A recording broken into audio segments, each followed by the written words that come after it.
আল্লাহর রাসূল সাল্লাল্লাহু আলাইহি ওয়াসাল্লাম এই হাদিসের মধ্যে মাত্র দুইটা আলামত বলেছেন। কয়টা?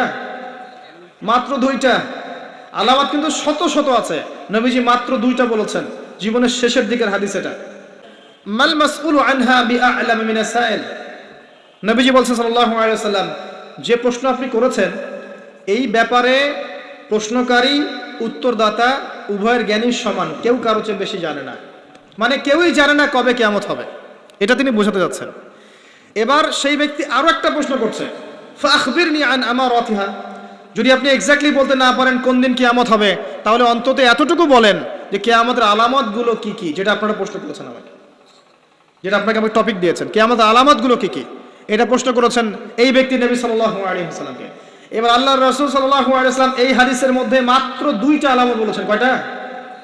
মাত্র দুইটা আলামত, কিন্তু শত শত আছে। নবীজি মাত্র দুইটা বলেছেন, জীবনের শেষের দিকের হাদিস এটা। এক নাম্বার তিনি বলেছেন, ওয়া আন তালিদাল আমাতু রাব্বাতুহা। যখন তোমরা দেখবে, হে মানব জাতি, যখন তোমরা দেখবে যে দাসী তার মনিবকে জন্ম দিচ্ছে, দাসী তার মালিককে জন্ম দিচ্ছে, দাসী তার মালিককে জন্ম দিচ্ছে, আপনি কি কিছু বুঝলেন দাসী কেমন করে তার মালিককে জন্ম দিবে? কিভাবে দিবে?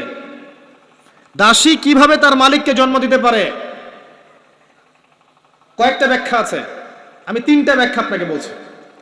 এক নাম্বার ব্যাখ্যা হচ্ছে, এটা হচ্ছে উল্টা বুঝানো হচ্ছে, উল্টা। দাসী মনিবকে জন্ম দেয় না সচরাচর। শেষ জামানায় কিয়ামতের আগে আগে সমাজের ন্যায় অন্যায়, ভালো মন্দ, হক বাতিল ইত্যাদির মানদণ্ড উল্টে যাবে। মানুষ ন্যায়কে মনে করবে অন্যায়, অন্যায়কে মনে করবে ন্যায়। মানুষ সত্যকে মনে করবে মিথ্যা, মিথ্যাকে মনে করবে সত্য। সত্যবাদীকে বলবে মিথ্যাবাদী, মিথ্যাবাদীকে বলবে পরম সত্যবাদী। খেয়ানতকারীকে বলবে আমানতদার, আমানতদারকে বলবে চরম খেয়ানতকারী। সমাজের অবস্থা এমন হয় নাই? সুবহানাল্লাহ। এটা হচ্ছে আখিরুজ জামানের কোন সাইনের জন্য অপেক্ষা করছেন, এগুলাই। আন তালিদাল আমাতু রাব্বাতুহা, এটা একটা ব্যাখ্যা। আরেকটা ব্যাখ্যা হচ্ছে পিতা মাতার সাথে দাস দাসীর মতো আচরণ করা হবে। এটা হচ্ছে না এখন? এটাও শেষ জামানা হাদিস এসেছে যে মানুষ সম্পত্তির জন্য পিতাকে হত্যা করবে, সন্তান সম্পত্তির জন্য মাকে হত্যা করবে, ভাই ভাইকে হত্যা করবে, বোন বোনকে হত্যা করবে, এবং প্রতিবেশী প্রতিবেশীকে হত্যা করবে। এই পরিস্থিতি নাই ভাই? দেখতে পান না চারপাশে? এগুলো দেখার জন্য কি খুব বেশি ডিগ্রি সার্টিফিকেটের দরকার আছে? অনেক বড় আলেম হওয়ার দরকার আছে? দুই চোখ দিয়ে দেখতে পারেন না? পিএইচডি করার দরকার আছে? আপনি এমনি বুঝতে পারবেন, যদি আপনার মধ্যে সামান্য পরিমাণ দূরদর্শিতা থাকে আপনি বুঝতে পারবেন। এটাই হচ্ছে সমাজের সিচুয়েশন। যেই মায়ের পায়ের নিচে জান্নাত, সেই মাকে এখন সম্পত্তির জন্য হত্যা করা হয়। যেই বাবার সন্তুষ্টিতেই সন্তানের জান্নাত, ওই বাবাকে বৃদ্ধাশ্রমে রেখে আসা হয়। ওই যে লাইভে এসে আত্মহত্যা করে যায় মানুষ। সুবহানাল্লাহ, সুবহানাল্লাহ। যেই বাবা মা সারাটা জীবন নিজে খেয়ে না খেয়ে সন্তানকে লালন পালন করে, শেষ বয়সে সেই বাপ মাকে দেখার কেউ থাকে না। নিজে যখন হাঁটতে পারতো না, বাবা ওর হাত ধরে হাঁটায়। বাবা যখন হাঁটতে পারে না, বাবার হাতে একটা লাঠি ধরায় দেয়, ও হাত ধরে হাঁটাতে পারে না। সন্তান হিসেবে আমরা এখন অপদার্থ, নোংরা প্রজন্ম।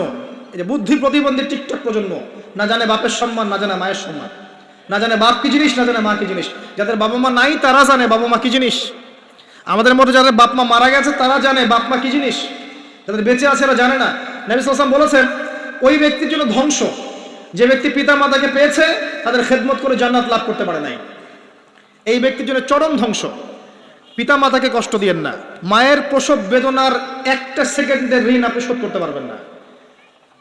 লুকমান আলাইহিস সালাম তার সন্তানকে বলছেন, ইয়া বুনাই লা তুশরিক বিল্লাহ ইন্নাশ শিরকা লাযুলমুন আযীম ওয়া ওয়াসাইনা আল ইনসানা বিওয়ালিদাইহি হুসনা। তোমার পিতামাতার সাথে ভালো আচরণ করো।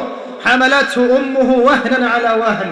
তোমার মা তোমাকে কষ্টের পর কষ্ট লালন করে সহ্য করে এই যে প্রসব করেছে। ওয়া ফিসালুহু ফি আমাইন, 2 বছর দুধ পান করিয়েছে। এই ঋণ শোধ করতে পারবে কেউ? আল্লাহ পাক আমাদেরকে বোঝার তৌফিক দান করুন। আল্লাহ পাক আমাদেরকে পিতামাতার খেদমত করার তৌফিক দান করুন, আমিন। আন তালিদাল আমাতু রাব্বাতুহা, দাসী মনিবকে জন্ম দিবে, মানে দাস দাসীর মতো আচরণ করা হবে পিতামাতার সাথে। এটা এখনকার সাইন। আপনি এই বিশ্বের দিকে তাকান, দেখেন কি হচ্ছে। আরেকটা ব্যাখ্যা কি হতে পারে, এটা আমি এখন করতে পারবো। এই ব্যাখ্যা আজকে থেকে 500 বছর আগে করা সম্ভব ছিল না। সত্যি সত্যি দাসী মনিবকে জন্ম দিবে। কিভাবে? মনে করেন একটা রাষ্ট্রের নাম সিঙ্গাপুর। কি নাম? আচ্ছা, ওইখানকার মেয়েরা খুবই আধুনিক, ফ্যামিনিস্ট। ফ্যামিনিস্ট মানে হচ্ছে নারীবাদী, নারী পুরুষের কোনো ভেদাভেদ নাই, কাঁধে কাঁধ মিলিয়ে সব করবো, ওকে ফাইন। এখন তারা তাদের কেরিয়ারের পিছনে ছোটে, সকালবেলা উঠেই জব এবং চাকরি, কেরিয়ার ইত্যাদি ইত্যাদি। বিয়ে শাদী করেছে, ফর্মালিটিস করতে হয়। কেউ কেউ আবার ওই লিভ টুগেদার থাকে, কেউ কেউ মেয়ে মেয়েকে বিয়ে করে ইত্যাদি ইত্যাদি, কেউ ছেলে ছেলেকে বিয়ে করে, এমনও চলছে এখন আর কি। তো কেউ কেউ আবার ভুল করে বিয়ে করে ফেলেছে, এখন সন্তান হয়ে গেছে, একটা সন্তানকে তো মানুষ করার সুযোগ নাই, সন্তানকে ডে কেয়ার সেন্টারে দিয়ে এসেছে। আবার কারো কারো সন্তান নেয়ার মতো সময়ই নাই, ক্যারিয়ার নিয়ে ব্যস্ত। কথা বুঝতে পারছেন? সন্তান 7 মাস 9 মাস পেটে ধারণ করব, আবার এই সিজার বা নর্মাল ডেলিভারি, আরো 2 বছর কষ্ট ইত্যাদি ইত্যাদি। দরকার কি সন্তান নেয়ার? কি করা যায়? দরিদ্র দেশগুলো থেকে মেয়েকে হায়ার করা হোক। যেমন দরিদ্র দেশ মনে করেন যে আমাদের ধরেন মালদ্বীপ বা আমাদের শ্রীলঙ্কা বা আমাদের আফগানিস্তান বা আমাদের অন্যান্য যেগুলো দরিদ্র কান্ট্রি আর কি, ইন্দোনেশিয়া থেকে বেশি নেওয়া হয়, যেগুলোর মাথা পিছু অনেক কম। আচ্ছা, একটা দরিদ্র দেশের মেয়েকে নিয়ে এসে একজন পুরুষ স্পার্ম মানে শুক্রাণু, তার যে শুক্রাণুটা আছে, এই শুক্রাণুটা বিশেষ পদ্ধতিতে ওই মেয়ের ওই ডিম্বাণুর সাথে মিলিত করে ইনজেক্ট করা হয়। আমি কি বুঝাতে পারছি? একটু বোঝার চেষ্টা করেন। শুক্রাণুটাকে নিয়ে মেডিকেল সায়েন্সের এখন অনেক পদ্ধতি আছে, এর মধ্য দিয়ে শুক্রাণু ডিম্বাণুকে একসাথে একত্রিত করে গর্ভের মধ্যে রেখে দেওয়া হয়। এবার এখানে বাচ্চা কনসেপ্ট করে, আস্তে আস্তে আস্তে বাচ্চা বড় হচ্ছে। কার্পেটে বাচ্চা বড় হচ্ছে ওই গরিব মেয়েটা, আর শুক্রাণু কার? ওই বড় লোকের। কথা বুঝতে পারছেন কি? যার স্বামী আর স্ত্রী দুজনে ব্যস্ত, সন্তান নেওয়ার ফুরসত নাই, স্ত্রীর সন্তান নেওয়ার ফুরসত নাই, স্ত্রী ব্যস্ত ক্যারিয়ারের পেছনে, ফ্যামিনিস্ট। এবার 9 মাস এই মেয়েটাকে খুব ভালো মতো খাওয়ানো হবে, ভালো খাওয়ানো হবে, ফ্রেশ পানি খাওয়ানো হবে, ফ্রেশ খাবার, একদম তরতাজা একটা বাচ্চা চাই। 9 মাস পরে এই মেয়ে বাচ্চা খালাস করলো, সিজার হলো বা নর্মাল ডেলিভারি হলো। আর সিজার আজকে থেকে 100-200 বছর আগে ছিল না। এই যে বাচ্চাটাকে জন্ম দিল এই মেয়েটা, গরিব মেয়েটা, এবার এই মেয়েটাকে কিছু ডলার দেওয়া হলো। তুমি 9 মাস গর্ভধারণ করেছো, তোমাকে পারিশ্রমিক দেওয়া হলো, বাচ্চাটা আমাকে দাও, তুমি বিদায় নাও। এই মেয়ে পারিশ্রমিক নিয়ে চলে আসলো। এখন এই যে বাচ্চাটা জন্ম নিল, এই বাচ্চাটা কার বাচ্চা? দাসীর না মনিবের? কার শুক্রাণু আছে? এই হচ্ছে হাদিসের ব্যাখ্যা। এখন করতে পারবেন আপনি ব্যাখ্যা, আজকে থেকে 500 বছর আগে এই ব্যাখ্যা করতে পারতেন না, কারণ এই ফিতনা 500 বছর আগে ছিল না। এই যে দাসী তার মনিবকে জন্ম দিয়ে চলে গেল।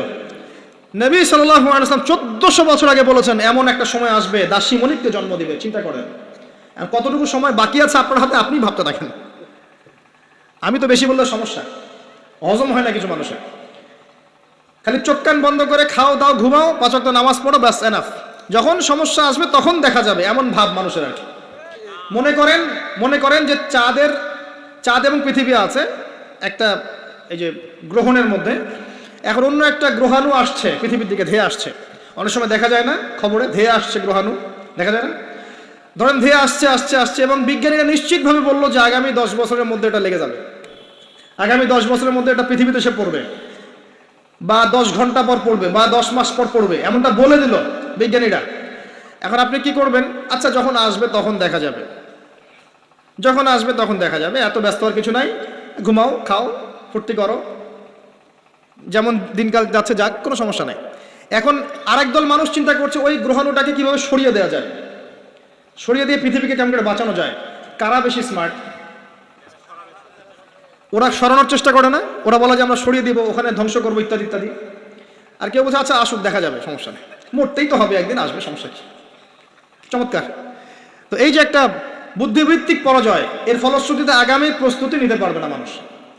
সাহাবায়ে কেরাম রাদিয়াল্লাহু আনহুম মসজিদে বসে একটা বিষয় নিয়ে কথা বলছেন, নবী সাল্লাল্লাহু আলাইহি ওয়াসাল্লাম পাশ দিয়ে যাচ্ছেন, জিজ্ঞাসা করলেন তোমরা কি নিয়ে কথা বলছো? সাহাবীরা বলছেন আমরা আলামাতুস সাআ নিয়ে কথা বলছি ইয়া রাসূলুল্লাহ, আমরা কিয়ামতের আলামত নিয়ে কথা বলছিলাম। সাহাবীরা কথা বলছেন কিয়ামতের আলামত নিয়ে, তাদের কোনো দরকার আছে কথা বলার? তারা তো জান্নাতে যাবেন সার্টিফিকেট প্রাপ্ত, তাদের কোনো দরকার আছে এগুলো চর্চা করার? তারা চর্চা করছেন, আলামত নিয়ে কথা বলছেন।